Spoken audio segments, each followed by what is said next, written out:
Hello and welcome to the Middle East Report. In this programme today we'll be presenting the beginner's guide to the Middle East so that we can understand the complexities and also the political events that's shaping today's Middle East. Also in this programme we'll be discussing some of the challenges that Israel face in a growing hostile environment in which the Arab Spring has really transformed so many Arab societies.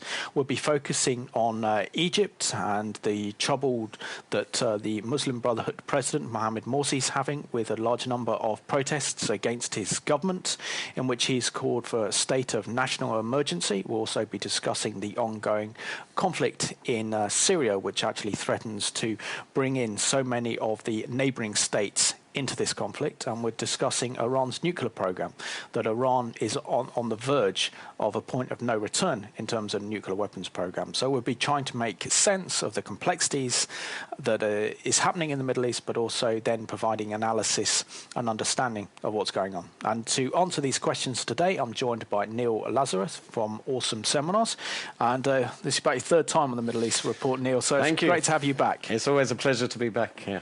Can you share with some of our viewers that maybe can't remember, maybe haven't seen all the programs, the work that you do and some of the work that you've been involved in recently? I work as a communication advisor and expert, trying to help people explain a little bit about what's happening in the Middle East. And I'm also giving analysis to many groups. I speak live to over 35,000 people a year in about 5 countries, trying to make sense out of the complexity of a very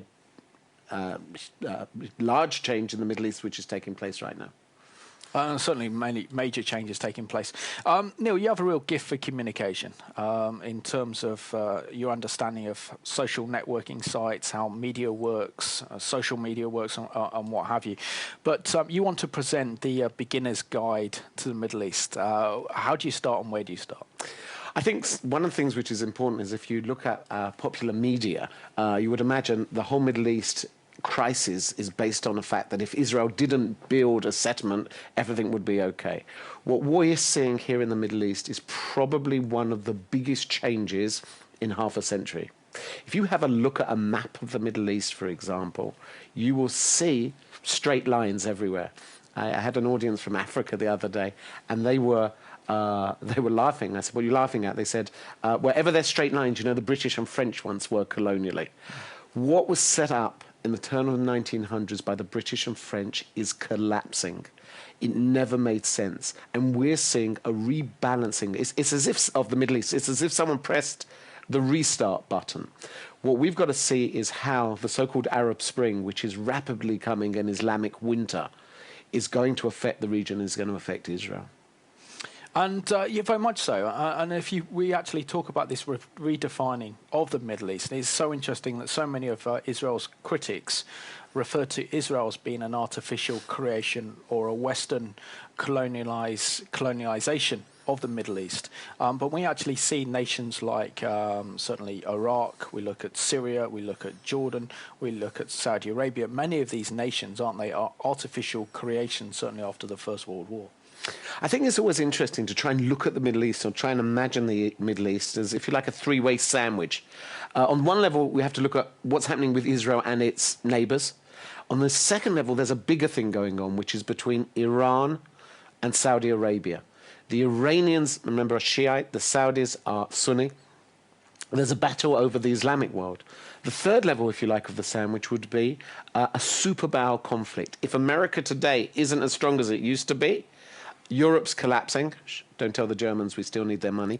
We today are seeing a total restructuring of the Middle East. If Iran gets a nuclear weapon, it will be the birth of a superpower in the Middle East, backed by Russia, against Western interests. That's what's at stake.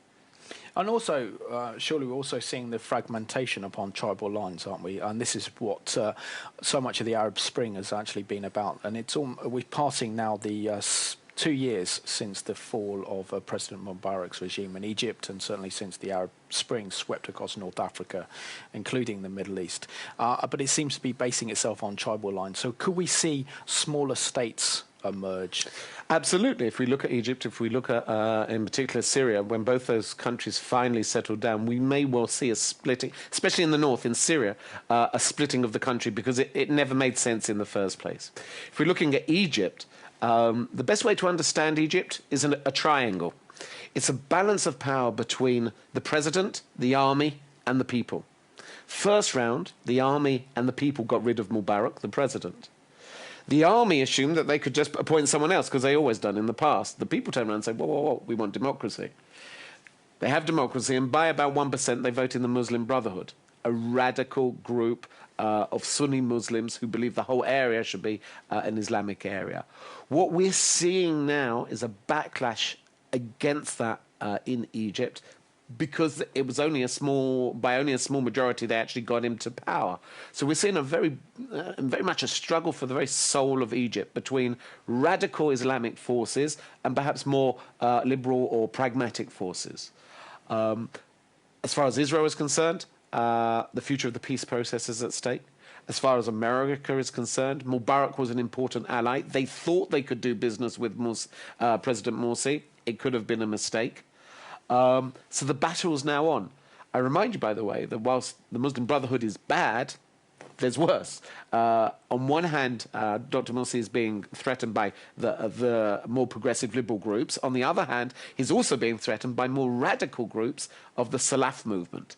And very much the whole of the Sinai is becoming a target for these groups targeting the Egyptian military. One of the major problems that President Morsi is having, isn't he, is in terms of rewriting the new Egyptian constitution, which many liberals in Egypt, many of the students actually fear that actually be a blueprint for the Islamification of Egypt, which they feel this will threaten liberals, it will threaten minority groups like the Christians and also the plight of women in Egypt. Absolutely, and we're as far as the constitution is being passed, we're seeing what it means. It's seeing a move towards a much more radical Islamic state. On the other hand, if you want to be optimistic, and it's always good to see the cup half full, if you like, is Morsi still needs American aid. He also has unemployment. He also has poverty.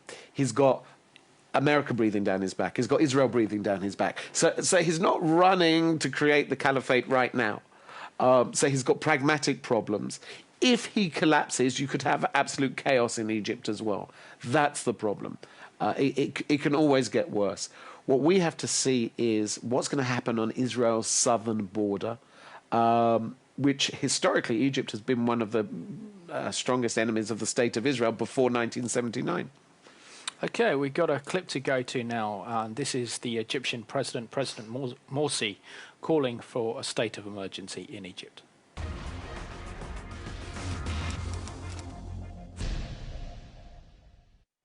Following a weekend of violent protests, Egyptian President Mohammed Morsi has declared a 30-day state of emergency and curfew in 3 major cities that border the Suez Canal. The Muslim Brotherhood-led government is also in the process of approving a draft bill to permit the military to deploy and arrest civilians. This latest spate of violence contrasts with previous flare-ups in the level of collaboration we're now seeing between the Brotherhood and the military. But an expectation of growing unrest under deteriorating economic conditions will also serve the military's goal to keep the Brotherhood's political power in check. In spite of the emergency declaration, protests are already breaking the curfew, and more mass funerals are expected to transform into riots in the Port Said, Suez, and Ismailia provinces, all of which border the Suez Canal. So far, commercial traffic through the canal has not experienced any disruption from the unrest. Anti-Brotherhood protests are also resuming in Cairo. The decision to impose a state of emergency in these areas was not an easy one for Morsi. After all, emergency rule was a tool heavily relied on by the Mubarak regime to sustain authoritarian rule for decades, and so it strikes an emotional chord with much of the populace. However, the track record of riots in Egypt over the past 2 years shows that Egyptian police and internal security forces have not been capable of quelling unrest on their own. Once again, Morsi has had to turn to the military for help. This exposes the Brotherhood's undeniable dependency on the military to control a highly polarized state, and thus gives the Egyptian armed forces leverage to politically contain the Muslim Brotherhood. The pressure on the Morsi government is also bound to escalate as the government struggles to negotiate a $4.8 billion loan with the IMF. On the one hand, the loan is urgently needed to stem the precipitous decline of the Egyptian pound and drain on government coffers to defend the currency.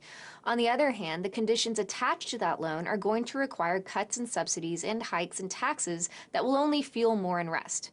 Morsi has tried to get around these constraints by delaying the loan, reshuffling his cabinet, and calling for yet another dialogue with the opposition. But none of these moves will allow him to avoid the inevitable and additional pain that is to come from austerity measures. Morsi will first have to get past the unrest associated with the anniversary of the uprising and hold his new cabinet together to finalize a deal with the IMF. The military, meanwhile, has no interest in removing Morsi and inheriting the many ailments afflicting the country. It's useful for now to have the Muslim Brotherhood absorb the blame, but that too will carry consequences. The Brotherhood is still the largest and most popular political party in the country, but the more the population becomes disillusioned with Brotherhood rule, the more that could benefit fringe political parties. That includes Egypt's faction of Salafist jihadists, including the Noor party, which won 25% of seats in Egypt's lower parliament in the last election. While divisions among the Salafist groups weaken the bloc overall, they are making an effort to unify ahead of the next election scheduled for this spring. From the military's point of view, it would much rather deal with the Muslim Brotherhood than with a far more politically intractable group on either extreme of the political spectrum.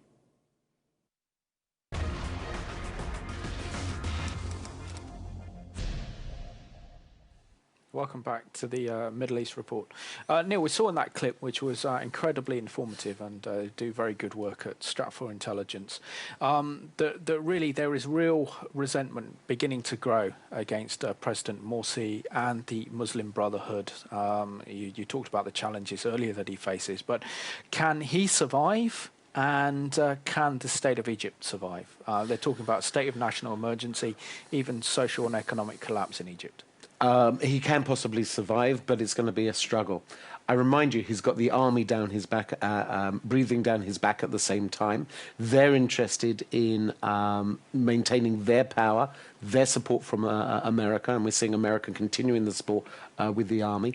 We're also, I remind you, it's not only from the more progressive anti-Muslim groups. The Salaf movement's also breathing down his back.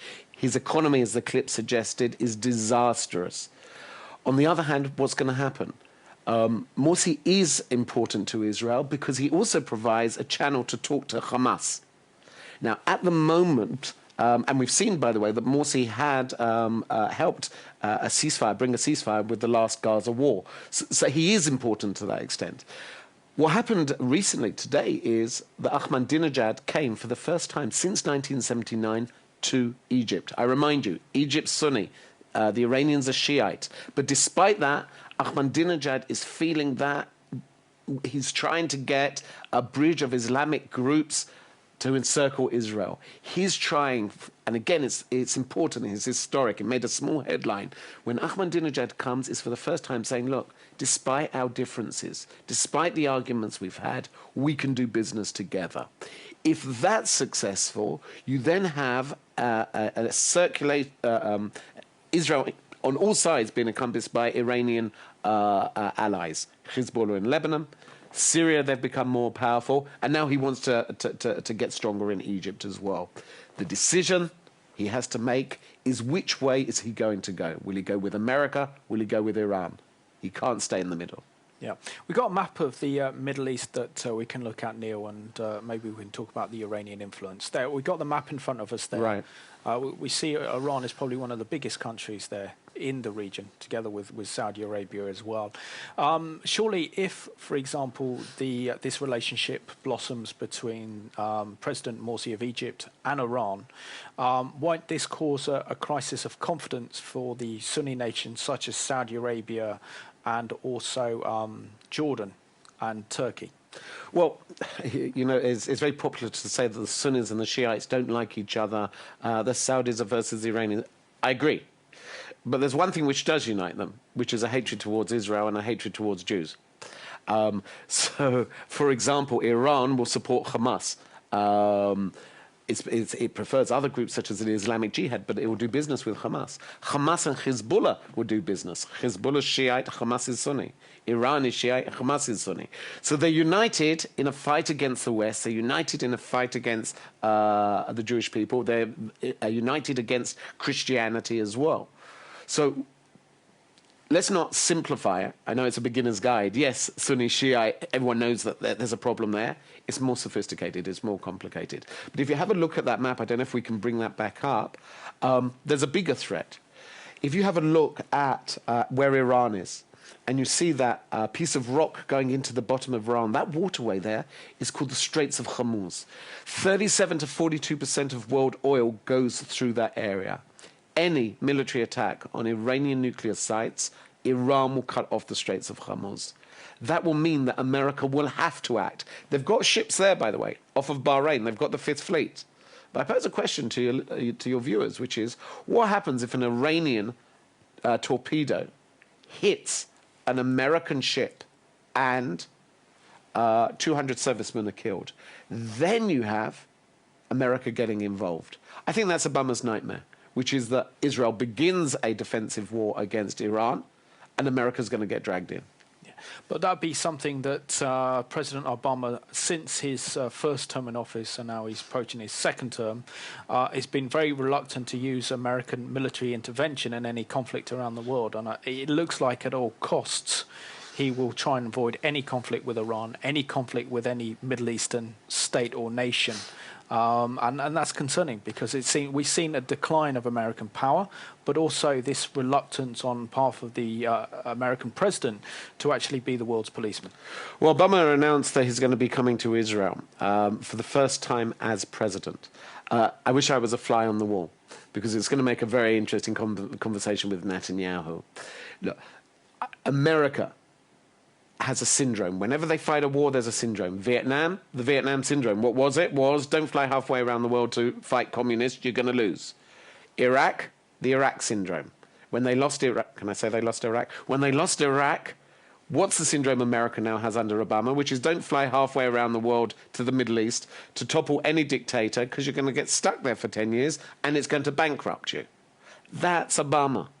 That's Obama. So he's very, very reluctant. Yet on the other hand, are you going to allow Iran to go nuclear? Because if they go nuclear, they're backed by Russia. You have the birth of a superpower, which will be for the first time challenging American hegemony in the region. Is 2013 the year they lost? America will lose hegemony in the region. So huge implications, really. Absolutely. And of course, so many of the Gulf states, for example, rely upon American power and influence, including the Saudis, for protection. So if we see a huge decline in Americans' interest and certainly American power in the region, that's only going to push the Gulf states into the arms of the Iranians out of fear. Not so quick. Many of the Gulf states fear Iran as much as they do Israel, by the way.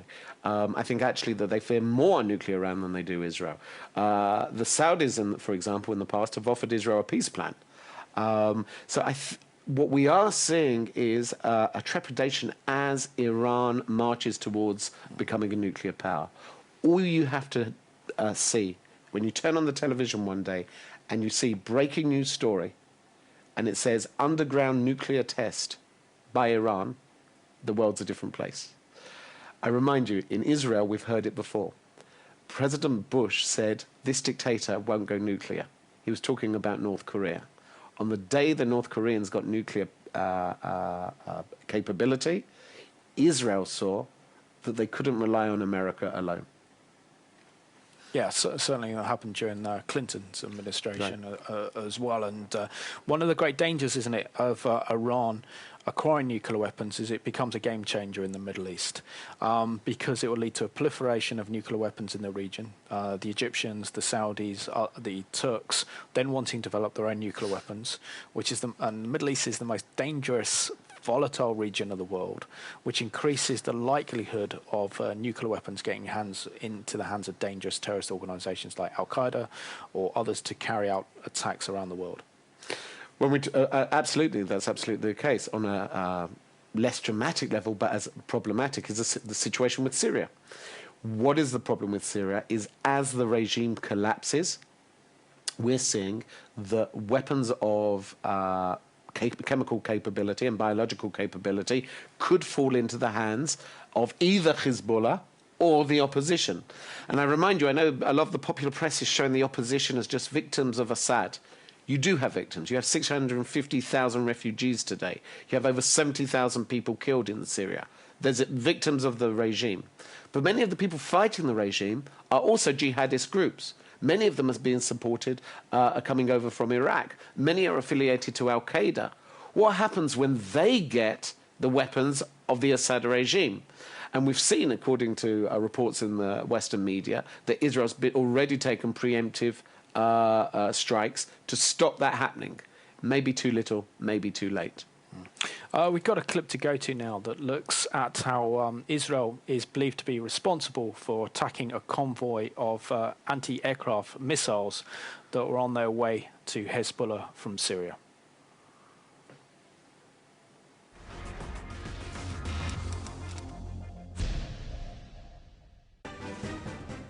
Israel's defense minister Ehud Barak has given a strong hint that his country was behind an airstrike on a Syrian convoy last Wednesday that was carrying anti-aircraft weapons believed to be bound for the militant group Hezbollah in Lebanon. I cannot add anything to what you have read in the newspapers about what happened in Syria several days ago, but I keep telling, frankly, that we said, and that's one another proof that when we say something, we mean it. We say that we don't think that it should be allowable to bring advanced weapon systems into Lebanon. Barak made the comments at a gathering of diplomats and defense officials in Munich, Germany. Syrian government television broadcast images of what it claimed was the aftermath of the Israeli airstrike that Syria says targeted a research center near Damascus. Reportedly, the airstrike destroyed cars, trucks, and military vehicles. Barak said Syria's government had a precarious hold on power and predicted Syrian President Bashar al-Assad would soon fall from power. I should admit I'm worried by all things you have mentioned. Most imminent and immediate is the coming fall, I hope, of Assad, young Assad from power.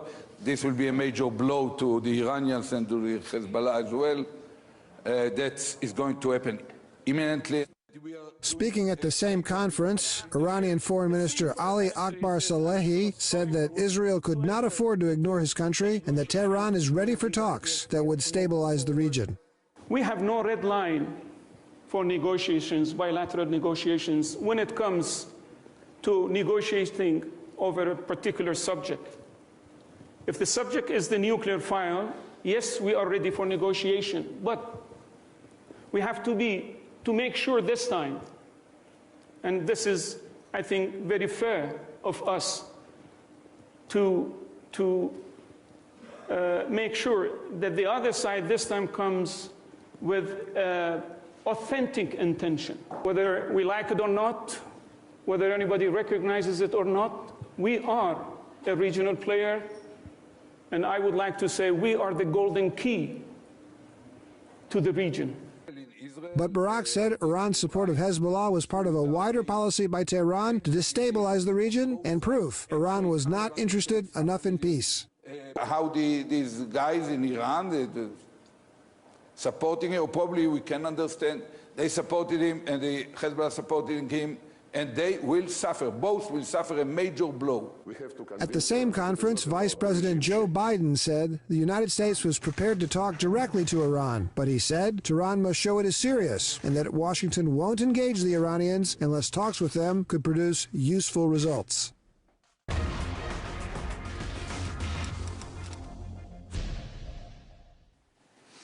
Welcome back to the Middle East report. Neil, there's so much to take and ask regarding the clip we just saw. So I'll firstly start off with Syria before we go back on to the Iranian issue, because Syria is so interesting because it's become a battleground for regional players in the Middle East. And certainly Syria and its beleaguered president, Bashar al-Assad, is a client of the Iranian regime. We've known that according to Israeli and other American American intelligence been reported that the Iranian Revolutionary Guards are backing up Assad's regime in his bloody clampdown against the Syrian people. We're also seeing how Turkey is also concerned about what's happening in Syria. So many of the Syrian refugees are flooding into Turkey. They've installed Patriot missiles in Turkey and also in Jordan now, I believe. And also the Russians are very keen to preserve Bashar al-Assad's hold on power, as Syria is a very useful naval base and client of the Russian regime, and also that the West is concerned. So, and also Israel is very concerned that the trouble in Syria could actually spill into Israel's territory. So much going on, and it seems that Syria is really a focal point for that battle between Sunni and Shia, even though in many cases so many Sunni terrorist organizations work with the Iranian regime. Well, I remind you the regime is an Alawite regime. What you do have, though, as you suggested, is that Iran is backing the Alawite regime of Assad. Again, it's creating a battlefield against the West. It's creating a battlefield against Israel and America. You know, it's interesting when Iran calls Israel the little Satan. They mean it. They see Israel as a manifestation of evil. By the way, if there's a little Satan, there's a big one. And it's America, Britain, and the West and Europe. So the threat of Iran is not a threat against Israel. It's a global threat. It's a threat against the West because they see the West as being anti-Islamic. I encourage people to read what they're saying, listen to what they're saying, and believe them. Netanyahu said once, and I agreed with him, is the lesson of the Holocaust is one thing. When people say they want to kill you, believe them and stop them. Iran today is a threat. It's using Syria and it's moving into Syria as a proxy. The threat of a war in the next 6 months, in the next year, is coming from the northern border. It's coming from Syria, which could drag in Hezbollah, could drag in Lebanon as the regime collapses. And that brings in Iran, brings in Russia, maybe America as well. Yeah, and we've got a clip to go to now, and this is an Israeli warning to the Islamic Republic of Iran in terms that she's now reaching a threshold in terms of developing nuclear weapons, and this is Israel's warning to Iran.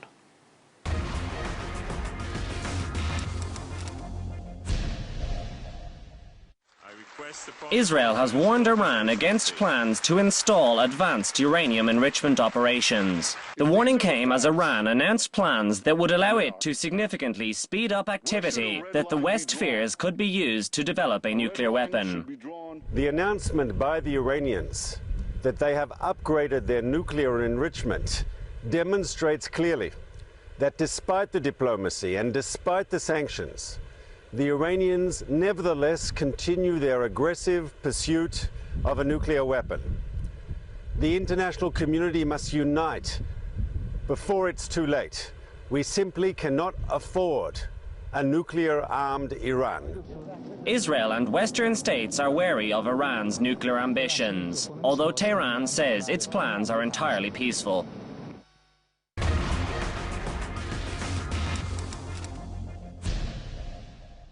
Hello and welcome back to the Middle East Report. Neil, we saw in that clip there that Israeli concerns that Iran is very, very close to developing nuclear weapons. It's believed in the matter of between maybe even 4 and 6 months until they actually have the bomb. How much will Iran having the bomb change the Middle East? It's not going to just change the Middle East, it's going to change the world. This isn't a Middle East problem, it's a global threat.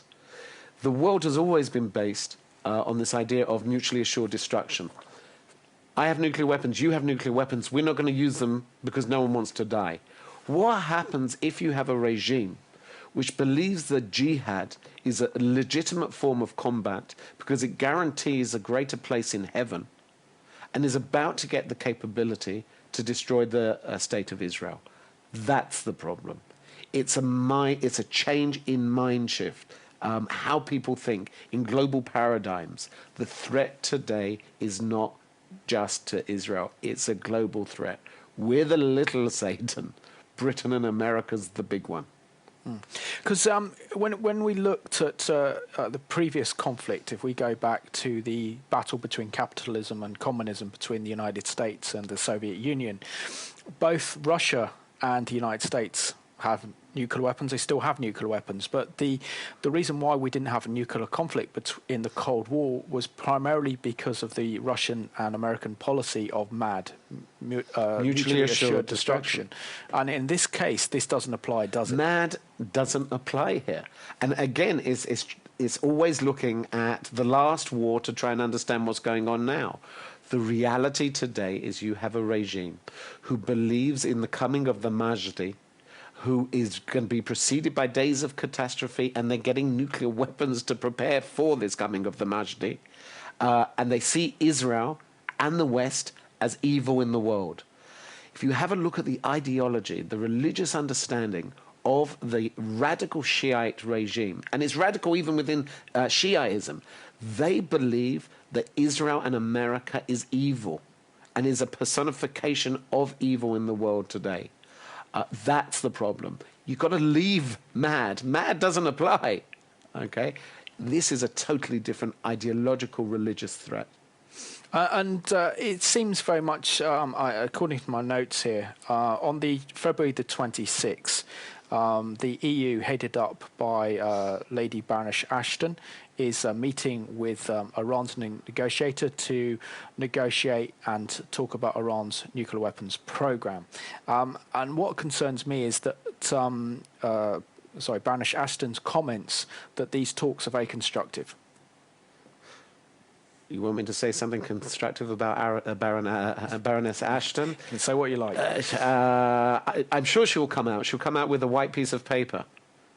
Europeans never learned from the history of Europe. Europeans are trying to appease yet again someone who is calling for the destruction of the West. When will they learn from history? These are people who are playing for time. The only thing the Iranians need is time. Keep talking, keep talking, keep talking, and then one day you'll turn on the television, underground nuclear explosion, test successful, backed by Russia, the world's a different place. But haven't we seen over the last few years a lot of covert operations inside Iran to actually target Iran's nuclear facilities? Even there's a talk only a couple of weeks ago about an attack on an underground Iranian nuclear plant in which is believed over 240 workers who are working on that plant have been killed. We've had the Simex computer virus system that's taken down and delayed the enrichment of uranium process. But what would it mean if the world is silent and Israel has to go alone and take out Iran's nuclear facilities? Surely that would make Israel's situation in the Middle East and in the Western world even more precarious and dangerous. Well, you have a problem. I agree with you, first of all, that there has been war by other means, by a number of different countries, including those things you listed, viruses, attempts at attacking nuclear scientists, etc., explosions in nuclear reactors, so on and so forth. All of that is there. There's a problem, which is there's an assumption that Israel can do it alone. And if you listen carefully to some of the quotes coming out from the leadership in Israel today, there's been reference that Israel can't just do it alone. Look, there's a problem. If Israel was to attack Iranian nuclear sites, the likelihood is it would only set them back 2 years. It could set back the Israeli economy 10, 15 years, because it would involve an attack from Hezbollah, it would involve an attack from Iran, it would involve an attack from a weakened Hamas. You've got jihadists in the Sinai. That's a lot of ammunition coming our way, together with the closing of the Straits of Hormuz we mentioned. Do you allow Iran to go nuclear? Do you trigger a regional conflict? Those are the questions of our time that we have to decide. And there's no good choices. Hopefully, if sanctions can be placed, maybe they'll work. But all options are on the table. The trouble is, it's a very fragile table. And the regime is determined to develop nuclear weapons. And maybe one way of looking at Iran is also to recognise that Iran, unlike the other states in the Middle East, has a history that can predate over thousands of years. And so therefore they're a legitimate nation, a legitimate country with an ancient culture, very sophisticated people. And wouldn't the danger that if the Israelis, or with the help of the British and the Americans, decide to target Iran's nuclear facilities, then it would just rally the people behind what is a very, very unpopular and unliked government in Tehran? Absolutely. The regime doesn't represent its people. Ironically, the Iranian population is a very young population. Something like 70% is around the age 30. It's very modern. It's very progressive. And it's a radical leadership which is out of touch with its own people. I think that is a danger. If you have a look at military action Israel took against Gaza, ignited the Islamic world. Against Iran, we could have a much bigger problem on our hands. And what does the challenges Israel face? I mean, I'm trying to understand this probably in the most simplistic way I can of what's really happened. Now, I believe that there's been two fundamental events that have really shaped this. One was the war in Iraq in 2003, which thankfully saw the removal of an evil dictator in Saddam Hussein, but really allowed Iran to take hold of Iraq as a state, and also the spread of democracy that many of the American Bush administration believed that democracy could take root in the Arab world because the Islamists would be against democracy. Instead, they've used democracy and the ballot box to come to power and reshape the region. Absolutely. Democracy has been the tool by which the Islamic groups have become more powerful. It's a bit like a bottle of Coke or a fizzy drink, and someone shook it and they've taken off the lid and everything's coming out. I actually don't think that today the Middle East can be understood as Israel and the Arab world. There isn't an Arab world. There's Arab countries and non-Arab countries such as Iran, all jostling for position and power. I think it's something else. I think it's a difference between radicalism and a radical Islam, both Sunni and Shiite, versus pragmatism in the Muslim world and within Israel as well. That's really the battle of our time. Why Iran became so strong was because Iraq became weaker. Whilst we got rid of Saddam Hussein, which was good, he was an evil dictator, used gas against the Kurds, killed his own people, there was a balance of power between two countries. Once you got rid of Iraq, Iran became the winner of, ironically, the war on terror. And now it's spreading. And that's the problem. But also, if we look at maybe in these societies and in Arab culture as well, we've got an incredible number of young people. I think the GDP rate is that something like 60–70% of the population in the Arab world is under the age of 70, who many of them don't have jobs. We look at the GDP growth rate in the Arab world is probably less than 2 or 3%, which there's growing resentment. And also we're seeing a fundamental attack on the ancient Christians in the region as well, which with the rise of Islamism is not tolerant of any other minority groups. Absolutely. And the key of the success of groups such as Hezbollah or the Muslim Brotherhood is to provide aid and to become charitable organizations. People buy into the ideology via food, via money, via aid that these countries, that these organizations are providing. So I agree with that.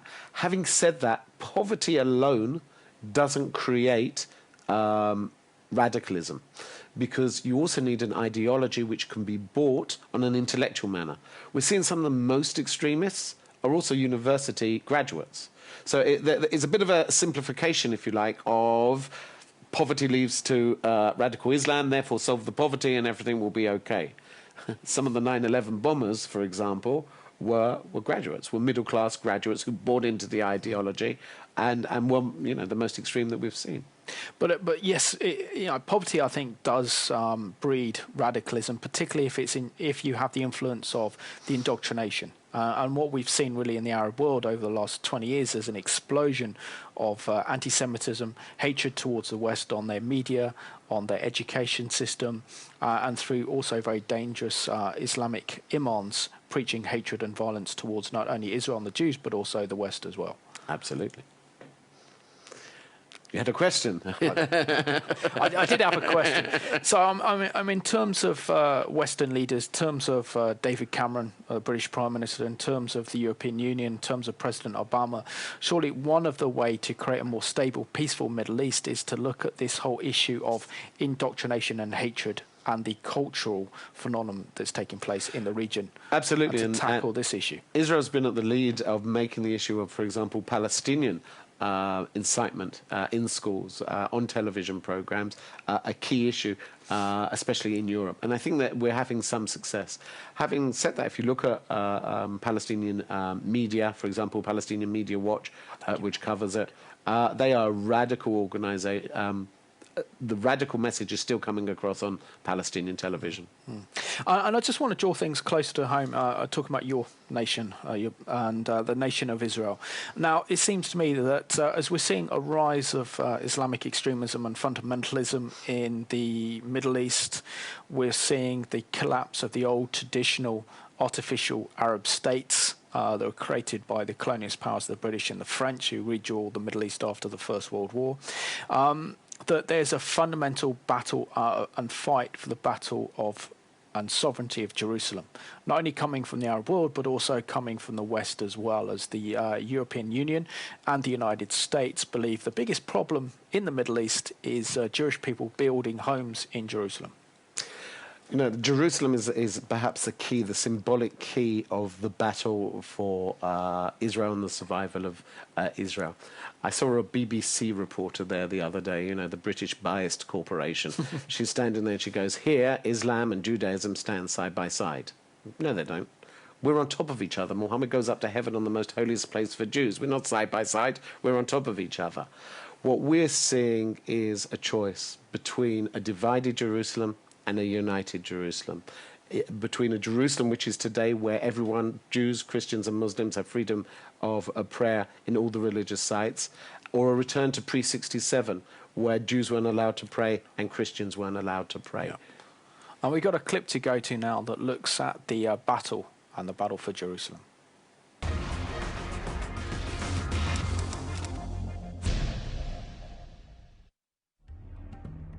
Jerusalem today stands as the undivided capital of Israel.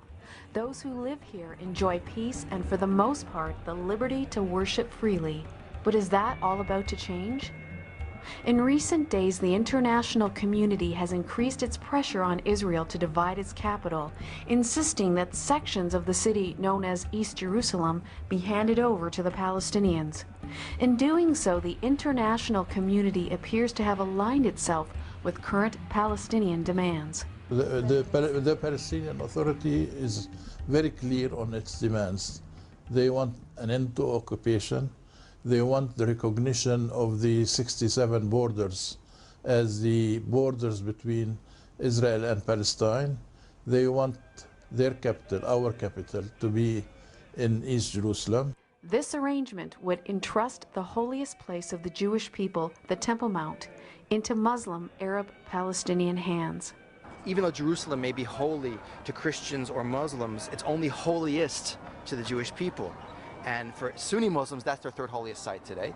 But when they're up there praying and the loudspeaker goes off calling them to prayer, they all turn south to Saudi Arabia and turn their backs on the Gold Dome, while every Jew in the world is praying towards Israel. In Israel, they're praying towards Jerusalem. In Jerusalem, they're praying towards the Old City. And in the Old City, we're actually praying towards the Temple Mount itself. But is the heart of the contention really about stones and boundary lines? Some Christian leaders in the region seem to think there is a deeper spiritual dynamic at work. You cannot really explain the depth of passions in this region simply in terms of traditional things like borders, refugees, historical shiftings of populations, those kinds of things. I believe that really the battle in the Middle East, the struggle ultimately is a battle for Jerusalem. Within Jerusalem, it's a battle for the Temple Mount, and on the Temple Mount, it's a battle for who will be worshipped and who will reign on God's holy hill. The key place in the scriptures of the Temple Mount as the place of the footstool of God's throne, he says in Ezekiel 43, here I will dwell forever among the Israelites. Ironically, today the Jewish community has little access to their holiest religious site. If a Jewish worshiper attempts to pray on the Temple Mount, he will be arrested for provocation. However, even with these limitations, maintaining sovereignty over Jerusalem is a non-negotiable for Jews worldwide. So in any future peace negotiations, Jerusalem is so central to the Jewish people. It's one of those issues that, there's nothing to talk about. It's just too holy to us, too important, too central. We'd always have to have access to that site.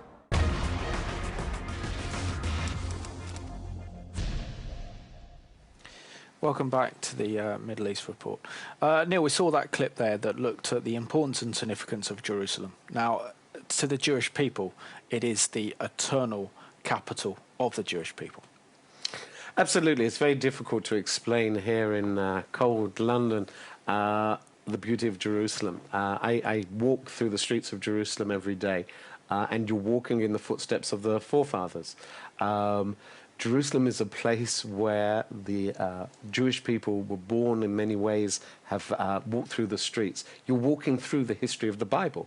So yes, of course it's important for Jews, but it's important for anyone who believes in the Bible, because you're walking through the places of the footsteps of all the leaders of the world's religions. So I think it's a beautiful place. Everyone prays for the peace of Jerusalem, and it seems to me it's remarkable that people call for its division, call for it to return to what it was like in prior to 1967, which was a city which was split, and there wasn't the religious freedom that we see today. Yeah, and also I know that, for example, Jerusalem has come under a lot of criticism, particularly by the European Union, because they're concerned about the natural expansion of Jerusalem as a city and want to divide Jerusalem between East Jerusalem and West Jerusalem.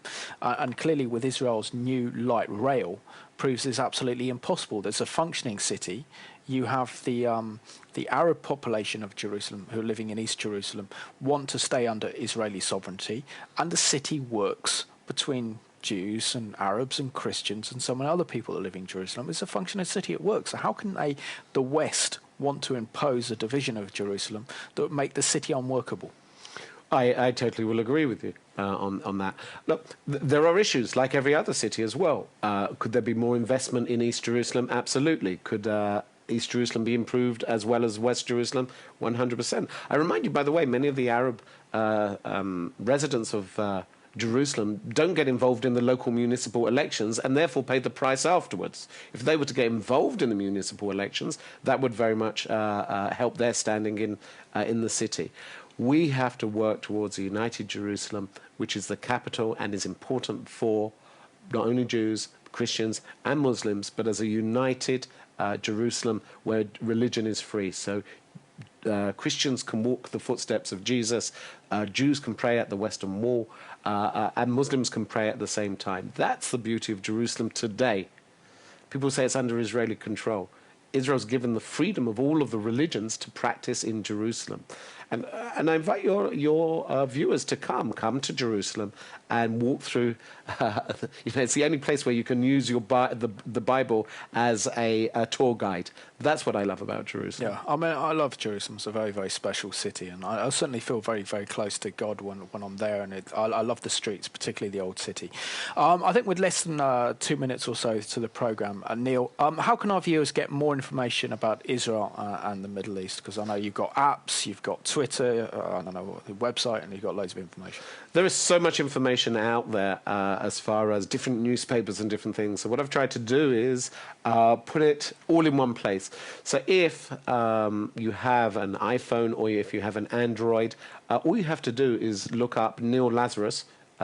There's my app, and there you can access, I think it's about 500 videos, 200 links. It updates itself every day. So we have an app, the Neil Lazarus app, which is going to link yourself everywhere else. I'm very proud of my app, but it is on both on iPhone and Android. And if you have another phone, you've got to just replace it. They're the leaders. No, absolutely. And I think the apps are the way forward in terms of getting news and getting information. Particularly, if you've got an iPhone, which I've got as well. You even watch Revelation TV on the iPhone. I hear you have an app too. Yeah, which is good. It's good. It used to be. I think therefore I am. It's now I am because I have a nap. So that's the moral to the story. And just very, very briefly, why is the Middle East so important? You've probably got about 30 seconds. Bottom line is the Middle East, and especially Jerusalem and Israel, is the heart of the world's religions. I invite people to come, be involved in God's holy land. Neil Lazarus, I want to thank you for joining me again on the Middle East Report. It's always a pleasure having you on the always a programme. pleasure to come. Thank you, and we'll see you in Jerusalem. Sounds good to me.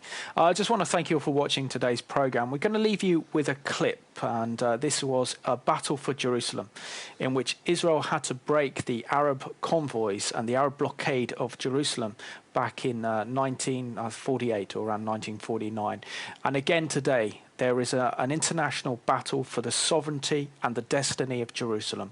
And it's important that we stand with Israel and the Jewish people, and we make known to the world that under Israeli sovereignty, Jerusalem is a free city, a freedom that has the freedom of worship for Judaism, Christianity, and also Islam. And let that continue. And let's continue to pray for the peace of Jerusalem. And thank you for watching today's programme. כביש אספלט שחור, סלעים ורכסים, ערב ואת יורד, רוח הים נושבת, אור כוכב ראשון, מעבר בית מחסיר. בבלוות, לנצח זכור נא את שמותינו, שיירות פרצו בדרך אל העיר, בצידי הדרך מוטלים מתינו, שלד הברזל שותק כמו ראי. בבלוות לנצח זכור נא את שמותינו, בבלוות בדרך אל העיר. בו רתחו בשמש זפת ועופרת, בו עברו לילות באש וסכינים, בו שוכנים ביחד עצב ותפארת, משוריין חרוך ושם של אלמוני. בבלוות לנצח זכור נא את שמותינו, שיירות פרצו בדרך אל העיר, בצידי הדרך מוטלים מתינו, שלד הברזל שותק כמו ראי. בבלוות לנצח זכור נא את שמותינו, בבלוות בדרך אל העיר. ואני הולך עובר כאן חרש חרש, ואני זוכר אותם אחד אחד, כאן לחמנו יחד על צוקים ותרש, כאן היינו יחד משפחה אחת. בבלוות לנצח זכור נא את שמותינו, שיירות פרצו בדרך אל העיר, בצידי הדרך מוטלים מתינו, שלד הברזל שותק כמו ראי. בבלוות לנצח זכור נא את שמותינו, בבלוות בדרך אל העיר. יום אביב יבוא, רקפות תפרחנה, אודם כלנית בהר ובמורד. זה אשר ילך בדרך בדרך שהלכנו, לא ישכח אותנו. אותנו